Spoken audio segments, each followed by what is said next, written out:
નમસ્કાર વિદ્યાર્થી મિત્રો, સ્વાગત છે આજના એકદમ ખાસ માસ્ટર ક્લાસમાં.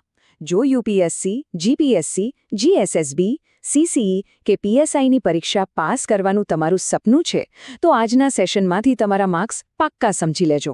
આજે આપણે ભારતના રાષ્ટ્રપતિની વિશેષ સત્તાઓ એટલે કે સ્પેશિયલ પાવર્સ વિશે વાત કરવાના છીએ. બંધારણનો આ એવો ટોપિક છે જેમાંથી સીધા જ પ્રશ્નો પૂછાય છે. આ કોઈ સામાન્ય ક્લાસ નથી, આ એક ગેરંટીડ માર્ક્સ આપનારો ક્લાસ છે.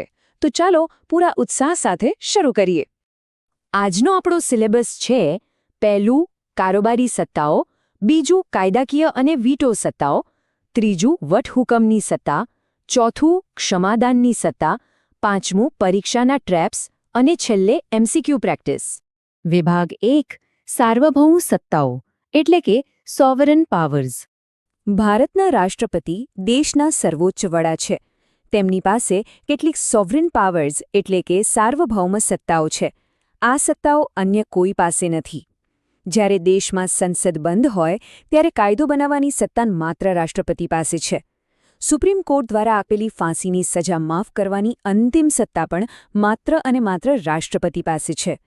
એક્ઝામમાં ધ્યાનમાં રાખવાની બાબતો. અહીં મુખ્ય 3 આર્ટિકલ સીધા પૂછાય છે. આર્ટિકલ 72 ક્ષમાદાન માટે, આર્ટિકલ 111 વીટો પાવર માટે અને આર્ટિકલ 123 વટહુકમ માટે. આ ત્રણેય કલમો મગજમાં છાપી લેવાની છે. ભાગ 2 કારોબારી સત્તાઓ અને નિમણૂકની સત્તાઓ. બરાબર ધ્યાન આપજો. બંધારણની આર્ટિકલ 53 સ્પષ્ટ કરે છે કે સંઘની તમામ એક્ઝિક્યુટિવ પાવર્સ રાષ્ટ્રપતિમાં છે.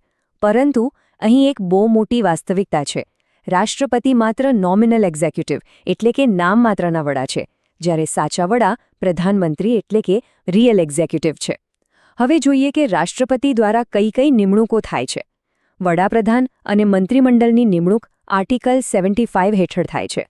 દેશના સૌથી મોટા સરકારી વકીલ એટર્ની જનરલની નિમણૂક આર્ટિકલ 76 મુજબ થાય છે.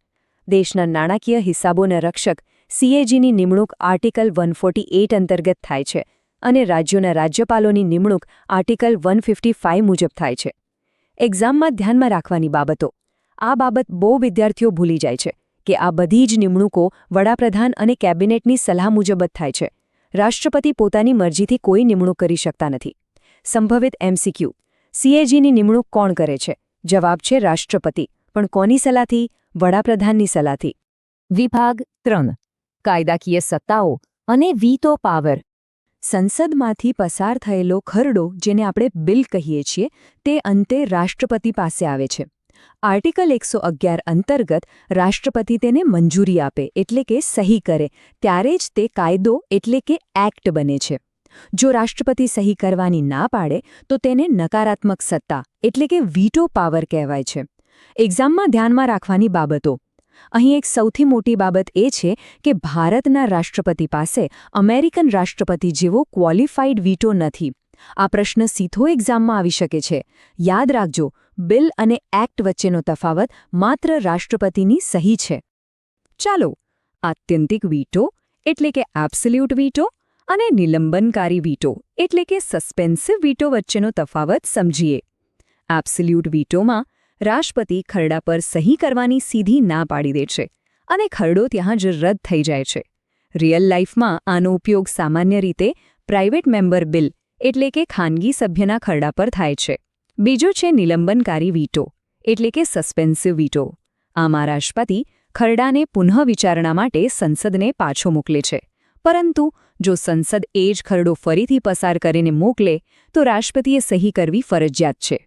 એક્ઝામમાં ધ્યાનમાં રાખવાની બાબતો. મોટાભાગના વિદ્યાર્થીઓ અહીં ભૂલી જાય છે કે સસ્પેન્સિવ વીટોનો ઉપયોગ ક્યારે પણ નાણાં ખરડા એટલે કે મની બિલ માટે કરી શકાતો નથી. આ અપવાદ મગજમાં બરાબર ફિટ કરી લેજો.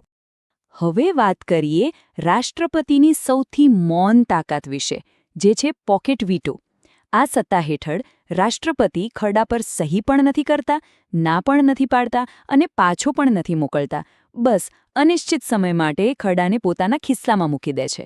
આવું શા માટે શક્ય છે?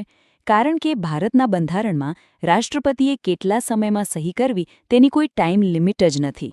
રિયલ લાઈફ ઉદાહરણ જોઈએ તો વર્ષ 1986માં તત્કાલીન રાષ્ટ્રપતિ જ્ઞાની ઝૈલ-સિંહે ભારતીય પોસ્ટ ઓફિસ ખરડા પર આ વીટોનો સૌપ્રથમ ઉપયોગ કર્યો હતો. સંભવિત MCQ: કયા રાષ્ટ્રપતિએ સૌપ્રથમ પોકેટ વીટોનો ઉપયોગ કર્યો હતો? જવાબ છે જ્ઞાની ઝૈલ-સિંહ. વિભાગ 4: વટહુકમની સત્તા. વટહુકમ એટલે કે ઓર્ડિનન્સ. આના માટે એક શોર્ટ ટ્રીક છે. રાષ્ટ્રપતિ ગણશે 1, 2, 3 અને કાયદો બની ગયો. એટલે કે આર્ટિકલ 123. આનો ઉપયોગ ક્યારે થાય? જ્યારે સંસદના બંને ગૃહો અથવા કોઈ એક ગૃહ સત્રમાં ન હોય, એટલે કે નોટ ઇન સેશન હોય. આ કોઈ કાયમી કાયદો નથી, પરંતુ એક ટેમ્પરરી પગલું છે.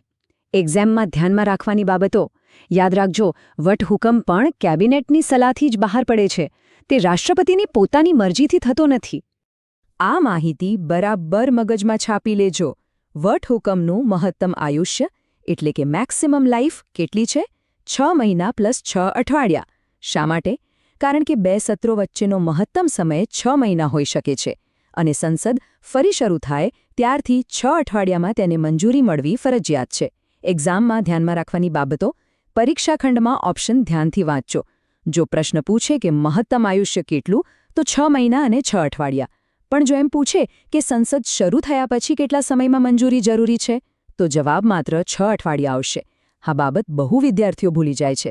સંભવિત MCQ: સંસદ શરૂ થયા બાદ વટહુકમ કેટલા અઠવાડિયામાં પસાર થવો જોઈએ? જવાબ છે 6 અઠવાડિયા. વિભાગ 5: ક્ષમાદાનની સત્તા. બંધારણની આર્ટિકલ 72 રાષ્ટ્રપતિને ન્યાયિક ક્ષમાદાનની સત્તા આપે છે. આ કોઈ ન્યાયિક પ્રક્રિયા નથી, પરંતુ ન્યાયપાલિકાથી થયેલી માનવીય ભૂલને સુધારવા માટેની આ એક કારોબારી સત્તા છે. ક્ષમાદાનની કુલ 5 પ્રકારની સત્તાઓ છે. એક્ઝામમાં ધ્યાનમાં રાખવાની બાબતો. અહીં સૌથી અગત્યની વાત એ છે કે લશ્કરી અદાલત એટલે કે કોર્ટ માર્શલ દ્વારા અપાયેલી સજાને માફ કરવાની સત્તા માત્ર ને માત્ર રાષ્ટ્રપતિ પાસે જ છે.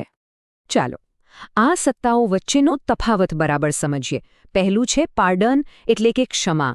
આ સૌથી મોટી માફી છે. આમાં સજા અને દોષ બંનેમાંથી કમ્પ્લીટ ફ્રીડમ મળી જાય છે. બીજું છે કમ્યુટેશન એટલે કે લઘુકરણ. આની ટ્રીક યાદ રાખો.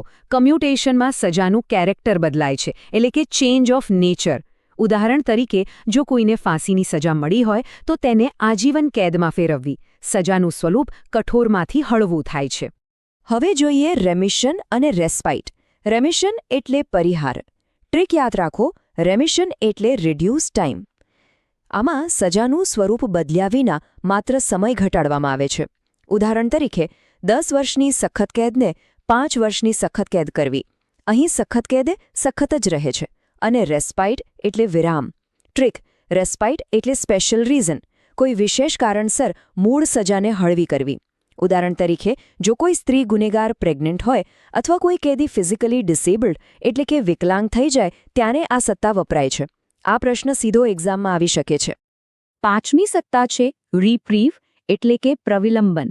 આનો અર્થ છે સજાના અમલ પર ટેમ્પરરી સ્ટે લગાવવો.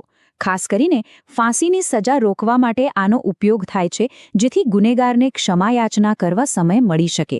એક્ઝામમાં ધ્યાનમાં રાખવાની બાબતો. અહીં રાષ્ટ્રપતિ અને રાજ્યપાલ એટલે કે ગવર્નર વચ્ચેનો તફાવત વારંવાર પૂછાય છે. આર્ટિકલ 161 મુજબ રાજ્યપાલને પણ ક્ષમાદાનની સત્તા છે, પરંતુ મૃત્યુદંડ એટલે કે ડેથ પેનલ્ટીની સંપૂર્ણ માફી માત્ર રાષ્ટ્રપતિ આપી શકે છે, રાજ્યપાલ નહીં. અને કોર્ટ માર્શલની સજામાં પણ રાજ્યપાલ પાસે કોઈ જ સત્તા નથી. સંભવિત MCQ: મૃત્યુદંડની સંપૂર્ણ માફી કોણ આપી શકે છે? જવાબ છે માત્ર રાષ્ટ્રપતિ.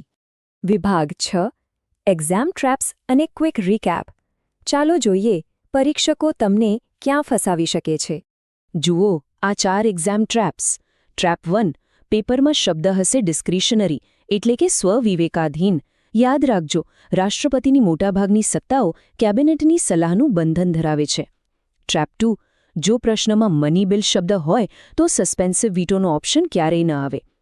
ટ્રેપ 3: બંધારણીય સુધારા ખરડો. 24માં સુધારા 1971 મુજબ આવા ખરડા પર સહી કરવી રાષ્ટ્રપતિ માટે ફરજિયાત છે. અહીં કોઈ વીટો વાપરી શકાતો નથી. ટ્રેપ 4: વટહુકમની સમયમર્યાદામાં ઓપ્શન્સને શાંતિથી વાંચવા. ક્યાં 6 મહિના લખ્યું છે અને ક્યાં 6 અઠવાડિયા, તે બરાબર જોવું. આ બાબત બહુ વિદ્યાર્થીઓ ભૂલી જાય છે. આ રહ્યું તમારી પરીક્ષાની છેલ્લી મિનિટનું બ્રહ્માસ્ત્ર. ફટાફટ રિવિઝન કરીએ. પહેલું, આર્ટિકલ 53 એટલે કારોબારી સત્તા. બીજું, આર્ટિકલ 72 એટલે ક્ષમાદાનની 5 સત્તાઓ. ત્રીજું, આર્ટિકલ 75, 76 અને 148 એટલે પીએમ, એજી અને સીએજીની નિમણૂક. ચોથું, આર્ટિકલ 111 એટલે વીટો પાવર. પાંચમું, આર્ટિકલ 123 એટલે વટહુકમ અથવા ઓર્ડિનન્સ. અને છઠ્ઠું, આર્ટિકલ 161 એટલે રાજ્યપાલની ક્ષમાદાન સત્તા. આ તમામ કલમો અને શબ્દોનો માનસિક ફોટો પાડી લેજો અને એકદમ ગોખી લેજો. વિભાગ 7 એમસીક્યુ પ્રેક્ટિસ. હવે સમય છે તમારી તૈયારી ચકાસવાનો. પ્રશ્ન 1. બંધારણની કઈ કલમ હેઠળ રાષ્ટ્રપતિ વટહુકમ બહાર પાડી શકે છે? સાચો જવાબ છે 123. મેટ્રિક આપી હતી ને 1, 2, 3 અને કાયદો બન્યો. પ્રશ્ન 2. ભારતમાં સૌપ્રથમ વખત પોકેટ વીટોનો ઉપયોગ કયા રાષ્ટ્રપતિએ કર્યો હતો? સાચો જવાબ છે જ્ઞાની ઝૈલ સિંઘ. પ્રશ્ન 3. રાષ્ટ્રપતિ દ્વારા બહાર પાડવામાં આવેલ વટહુકમ સંસદનું સત્ર શરૂ થયા પછી કેટલા સમયમાં પસાર થવો ફરજિયાત છે? ધ્યાન આપજો, અહીં સત્ર શરૂ થયા પછી પૂછ્યું છે, તો જવાબ આવશે 6 અઠવાડિયા, એટલે કે ઓપ્શન ડી. પ્રશ્ન 4. જો રાષ્ટ્રપતિ કોઈ ગુનેગારને 10 વર્ષની સખત કેદને ઘટાડીને 5 વર્ષની સખત કેદ કરે તો તેને કયા પ્રકારનું ક્ષમાદાન કહેવાય?